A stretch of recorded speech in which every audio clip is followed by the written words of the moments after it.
അങ്ങനെ എൻ്റെ first client എൻ്റെ ഒരു കൂട്ടുകാരി അവളുടെ കല്യാണം കഴിഞ്ഞിട്ട് ഹണിമൂണിന് പോകാൻ വേണ്ടി അവളും ഒരു 3 കപ്പിൾ, അതായത് അവരുടെ ഫ്രണ്ട്സ് 2 കപ്പിൾ ചേർന്ന് 3 കപ്പിൾസ് തായ്ലൻഡിൽ പോകാൻ വേണ്ടി. അപ്പോൾ എനിക്ക് തായ്ലൻഡിലുള്ള എനിക്ക് ഡയറക്റ്റ് ഏജൻസി ഇല്ല. അപ്പോൾ എനിക്ക് എറണാകുളത്തൊരു വലിയ ഏജൻസി അവർ സബ് ചെയ്ത് എനിക്ക് തായ്ലൻഡിന് വേണ്ടി.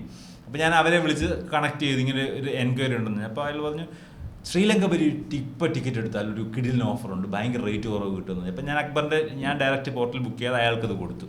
എന്നിട്ട് അയാൾ ശ്രീലങ്കയ്ക്ക് ത്രൂ തായ്ലൻഡ് ടിക്കറ്റ് ബുക്ക് ചെയ്തു.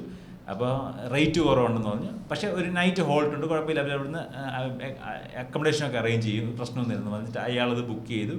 ഞാൻ ഇവരെ ഇവിടുന്ന് കയറ്റി വിട്ടു. ഫസ്റ്റ് ട്രിപ്പ് ഒരു 5000 രൂപ പ്രോഫിറ്റേ ഞാൻ ഇട്ടിട്ടുള്ളൂ. എനിക്ക് ഫ്രണ്ടാണല്ലോ, കൂട്ടുകാരിയാണ്, അവളവളുടെ കെട്ടിയവനും പിന്നെ 2 ഫ്രണ്ട്സ് 3 കപ്പിൾസ്.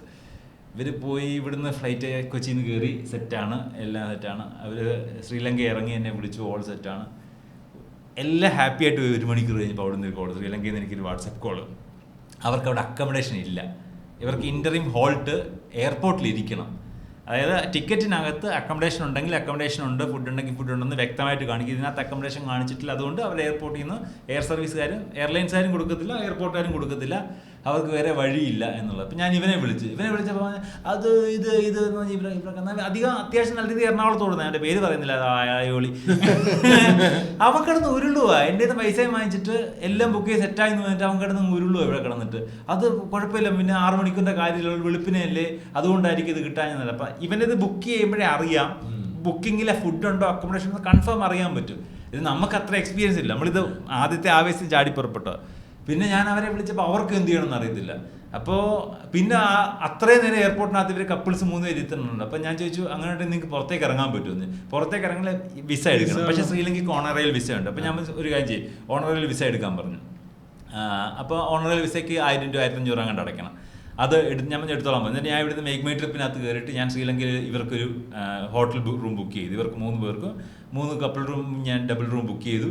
എന്നാൽ അവരുടെ വിസ എടുക്കാൻ പറഞ്ഞു. അപ്പോൾ അവർ നേരിടുന്ന പ്രശ്നം, ഇവരുടെ ക്യാഷ് ഇല്ല. അവിടെ ആണെങ്കിൽ അവിടുത്തെ കറൻസി എടുക്കത്തുള്ളൂ ഒരു വാശിയുമാർ എടുക്കാൻ വേണ്ടി. അവരുടെ കറൻസി കൊടുക്കണമെന്ന്. ഇത് നമ്മൾ പ്ലാനിലുള്ളവരാണ് ഇത് കൊണ്ടുപോകുന്നത്.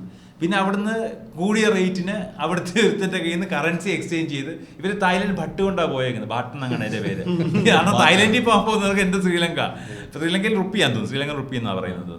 പിന്നെ ഞാൻ ഇവിടുന്ന് അവർക്ക് റൂം ബുക്ക് ചെയ്ത് കൊടുത്തു. എന്നിട്ട് അവരവിടുന്ന് ഓൺലൈൻ വിസ എടുത്ത് അവർ രാത്രി പോയിട്ട് പുറത്തിറങ്ങി. അവർ ശ്രീലങ്ക ലൈറ്റായിട്ടൊന്ന് രാത്രി കറങ്ങി, പിറ്റേ ദിവസം രാവിലെ തിരിച്ചവർ കയറി അവർ തായ്ലൻഡിൽ പോയി. നമുക്ക് 9000 രൂപ നഷ്ടം ഫസ്റ്റ് ബിസിനസ്സിൽ.